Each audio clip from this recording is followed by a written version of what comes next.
Wednesday, 2nd March, the Gap News This Morning, podcasting live from Kuala Lumpur, I'm Ghazali Abdullah.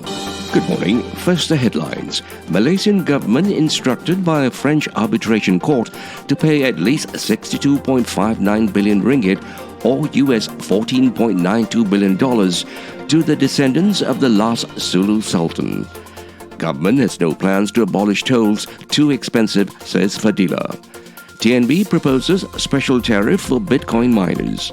Selangor Menteri Besar tests positive for COVID-19. Russian flag tanker won't be allowed to dock, says ministry. Russia warns it will hit targets in Kiev. Dread in Kiev as huge Russian convoy advances. And FIFA and UEFA suspend all Russian clubs and national teams. And now the news in full.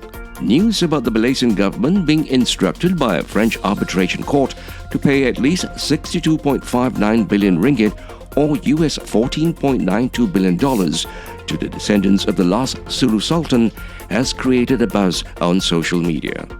The arbitrator ruled on February 28 that Malaysia violated the 1878 agreements between the old Sulu Kingdom in the Philippines and a representative of the British North Borneo Company that used to administer what is now Sabah. The arbitration process originated in Spain but has now moved to Paris. In his autobiography, former AG Tommy Thomas admitted Malaysia was in breach of the agreement when payments stopped in 2013. And this had led to Malaysia being in breach of the 1878 agreement. The federal government cannot afford to abolish tolls on all highways due to the excessive amount of compensation that would have to be paid to companies contracted to operate them. Senior Works Minister Dato Sri Fadillah Yusof said the matter was also known by the previous government, which was why the promise to abolish the tolls made in the Pakatan Harapan manifesto for the 2018 general election could not be implemented later. The government does not have the ability to abolish tolls because the compensation to be paid to concessionaires is very large, he said. That is why even Pakatan Harapan could not implement it, because they knew that in reality it is impossible. That is also the reason we try not to burden the people, so that there is a win-win situation for all parties, he said in the Day One Riot Tuesday. Tenaga Nasional Berhad has proposed to the Energy Commission a special tariff for Bitcoin mining operators in a bid to reduce electricity theft in the country. TNB Chief Executive Officer Baharin Din said the Commission was evaluating the proposal. He said TNB had identified 610 cases of electricity theft involving Bitcoin mining operators in 2018, but that the number surged to 7,209 cases last year. The proposal followed a joint operation by TNB, MACC, and the police to foil a syndicate mining Bitcoin at 998 premises nationwide. A total of 18 individuals were arrested, and TNB estimated the total losses due to the electricity theft at 2.3 billion ringgit. Selangor Menteri Besar Amiruddin Shari has tested positive for COVID-19. Amiruddin made the announcement Tuesday in a post on his Twitter account and apologized for the inconvenience caused. Meanwhile, Amiruddin's press secretary also issued a statement saying that he would be quarantined for 7 days following the Health Ministry's COVID-19 SOPs. A Russian flag oil tanker targeted by US sanctions will not be allowed to call at Kuala Lumpur port, the Transport Ministry said Tuesday, underlining global pressure to squeeze Moscow-linked businesses over the invasion of Ukraine. The Linda, which was identified in a US Treasury document detailing sanctions against Russian entities, was scheduled to arrive at the port at the weekend, Reuters reported on Monday, citing shipping data. The Russian Defense Ministry warns Kiev residents that it is preparing to hit targets in the Ukrainian capital. It warns of attacks on Kiev technology centers, urging nearby residents to leave. A huge convoy of Russian armored vehicles continues to advance on the city. President Zelensky of Ukraine receives a standing ovation in the European Parliament, telling them by a video link, "Nobody will break us."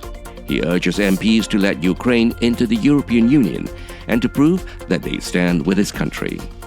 Freedom Square in central Kharkiv Ukraine's second city, has been hit by a strike, causing a huge explosion.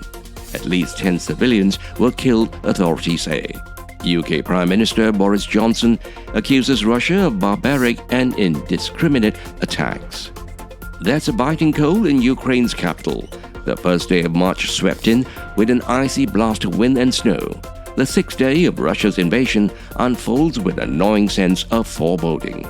Satellite images convey with searing clarity the pace of Russia's progress towards Kiev. A serpentine armored convoy, some 65 kilometers long, bristling with tanks and troops, slowly snakes forward. It's only 27 kilometers away. It gives an entirely new and terrifying meaning to the expression, "the world is watching." Everyone can see these satellite images in shades of black and gray, which have a meaning that's all too black and white. But it's only Ukrainian forces, soldiers and civilians who can stop its lumbering advance. Western militaries continue to send in weapons and ammunition and incessant salvos of strong words. On the ground, Ukraine is on its own. And now for some sports news. Russian football clubs and national teams have been suspended from all competitions by FIFA and UEFA after the country's invasion of Ukraine. The world and European football governing bodies said they would be banned until further notice. It means the Russian men's team will not play the World Cup playoff matches next month, and the women's team have been banned from this summer's Euro 2022 competition. Spartak Moscow have also been kicked out of the Europa League, and the last 16 opponents, RB Leipzig, will advance to the quarterfinals. UEFA has also ended its sponsorship with Russian energy giant Gazprom. To end the bulletin, here are the headlines again. Malaysian government has been instructed by a French arbitration court to pay at least 62.59 billion ringgit, or US $14.92 billion, to the descendants of the last Sulu sultan. Government has no plans to abolish tolls, too expensive, says Fadillah. TNB proposes special tariff for Bitcoin miners. Selangor Menteri Besar tests positive for COVID-19. Russian flag tanker won't be allowed to dock, says ministry. Russia warns it will hit targets in Kiev. Dread in Kiev as huge Russian convoy advances. And FIFA and UEFA suspend all Russian clubs and national teams. This has been the Gap News this morning, Wednesday, 2nd March, with reports from Free Malaysia Today, The Vibes and the BBC World Service. The Gap News is also available on the internet news portal Melaka Hari Ini. We hope you found the bulletin informative. We certainly welcome hearing from you. If you do have the opportunity, please do write in. We would certainly love to hear from you.